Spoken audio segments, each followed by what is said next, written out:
Well, Nick McArdle, he's been a busy man today. Let's head back to Nick. He's in the Rugby Heaven newsroom and has all the latest. Thank you, Ros. Yes, Tom Decent and Ian Payton joining us from Nine Newspapers. Gentlemen, welcome. G'day, Nick. The first thing that I want to know is, where is Dane Haylett-Petty? Dane Haylett-Petty won't be on the team sheet for the Tars against the Rebels match on Friday. Now, this is a confusing story and a tricky one. Obviously, the Rebels are taking this situation very delicately. We know Dane hasn't played any rugby since October 31 in that Sydney Bledisloe match. He's still suffering some concussion symptoms. The Rebels say, and Dane will say, that he's improving and has, possibly turned a corner there. But in terms of a timeline, is he going to play Super Rugby AU? We're not sure. Test matches this year, no guarantee. So it's a story that we're, making sure we're covering and progressing, and interesting one. I wonder if that was friendly fire. I just saw that vision for the first time, whether Nick White might be to blame. But look, it's 6 months almost, isn't it, since he was able to lace on a boot. Obviously, there was an off-season there, but he's still not right. It is concerning for Dane, you have to say, and we're in this age where everyone is concerned about the long-term effects of multiple head knocks. It also throws up a tricky question for the Melbourne Rebels. Dane is off contract at the end of this year. He's 32. He's on big money with a Wallabies top-up. The Rebels, as they have to do, are starting to look to what are the alternatives, whether Dane's going to be there with them next year, or they have to look in the market for another 15. So best case scenario, Dane gets well soon and is back on the field for the Rebels in Australia. But it's a big question mark over Dane at the moment, and one that we'll be continuing to watch. Another big question mark, you'd imagine, off the back of that, and it feels like you're almost giving us the answer, highly unlikely that he would be named in the Wallaby squad, the early Wallaby squad, in a couple of weeks. Yeah, they're going to have a catch-up on the Gold Coast on April 11. We understand that the Wallabies management are going to let teams know on March 28 who's involved in that. Now, last year, that Wallaby squad was a little bit bigger because of COVID. They needed to get some extra players over to New Zealand. That initial squad will be 40 players, so there'll be a few names pulled back from that from last year, some new names we would expect. Dane, possible. You're not sure whether he's involved in Wallaby stuff throughout the year, depending on his head knocks, and even if he's going to train or not. They're probably going to train on that Sunday there at Sanctuary Cove, but not a particularly strenuous physical camp.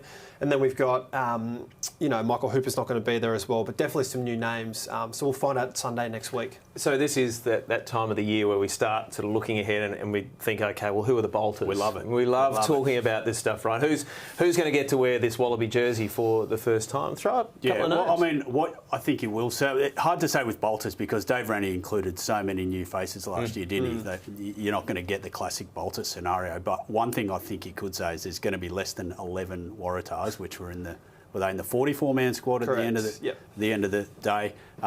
What I'm really fascinated, a couple of areas, will we see more Western Force players as genuine members? Brennan Stander was an early trainer with the Wallaby squad early doors. Love to see him back in the mix for the Wallabies. I think that'd be a really good play. He plays in the back row. There's going to be a huge amount of competition in the back row. You got your Samus, Valentinis, Harry Wilson's. I think Pete Samu's in the sort of form that's really hard to ignore. Fullback is another big question mark, though. With when you look around the states, fullback, the alternatives to Dane don't immediately jump off the page. Tom Banks is probably one name. We've seen him, around the mark.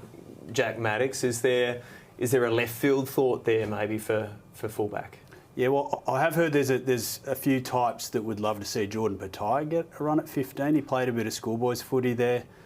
Tim Horan of note. Tim Horan, exactly. So I think the situation is he plays 13 for the Reds, and that's probably where Brad Thorne wants to keep him. But they'd love to see Petaia spend time there, and it'd be good to see him with more time on the ball too. Not a bit of space to attack the line coming forward. Reece Hodges, the incumbent, 15 from that game against the Pumas in Sydney, but always forgotten. Obviously, played a lot of 10 there, so there are definitely options there as well. The back row stocks, we could go on forever about that. Obviously, we've got Michael Hooper there. Fraser McWright's been doing a fantastic job. Probably didn't see a lot of test action as well, but then you've got a guy like Carlo Tizzano who's made more than 20 tackles a game. I think 18 more than the next best in, Fergus Lee Warner. Unbelievable start to the season when you think about it. I'm doing a piece on Friday. Great, doing a piece on Friday and him saying that is well and truly in my sights, and he's an ambitious young guy. So it would be fascinating to see what Dave Rennie and his team pick for that 40-man squad next Sunday. Just a quick one while we're seeing the Waratahs in action there with Carlo Tizzano. The yarn that you guys have had about the Waratahs potentially going on a spending spree. We know that they're spending about $1 million under what they're entitled to spend. They've been very fiscally responsible. Is the problem, though, attracting players if they continue on the form line they're going on? Absolutely. We touched on the show a few weeks ago. The Brumbies have a good program, and that's an enticing thing to go to a team that is successful. At the Waratahs at the moment, what's driving guys to want to come back to New South Wales? We've seen a massive group of guys going away. What's bringing them there?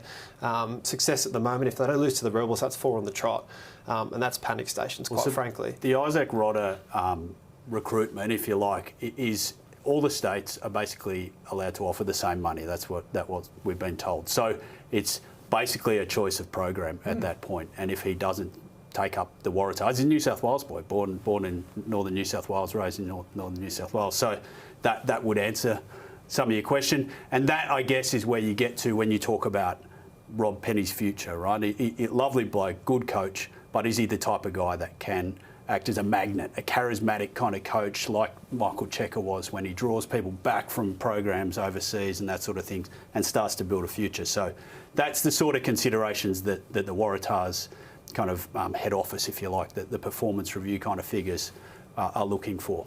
Considerations at state level, but also considerations with the Wallabies coming up. Guys, thanks very much.